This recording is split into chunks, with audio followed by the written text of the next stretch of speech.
இந்த வெளிநாட்டு வாழ்க்கை ரொம்ப கஷ்டமாக இருக்குது அப்படின்னு சொல்லிட்டு வீடியோ போட்டோம்னா அப்புறம் என்ன மயிருக்கு வெளிநாட்டு போனீர் அப்படின்னு சொல்லிட்டு ஒரு 10 பேர் வந்து கழுவி ஊற்றுறான்.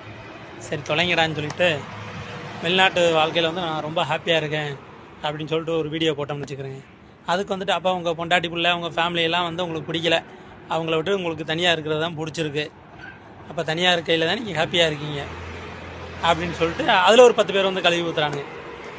என்னடா அது பெரிய ரோதனையாக போச்சுன்னு சொல்லிட்டு நீங்கள் இந்த ஓன் வாய்ஸ் வீடியோவே வேணாண்டா அப்படின்ட்டு ரீல்ஸ் போட்டோம்னா அண்ணனுக்கு லவ் மூடு ஸ்டார்ட் ஆகிடுச்சு போல், ஒரே ரொமான்ஸாக தான் இருக்குது.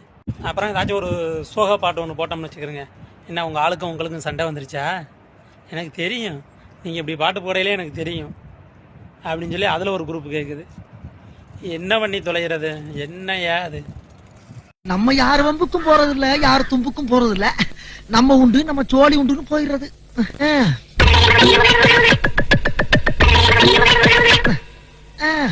என்ன பொழப்பு, மனுஷன் இன்னைக்கு இருப்பான் நாளைக்கு இருப்பான், நாளை கழிச்சு ஊருக்கு போடாம இருக்கேன்.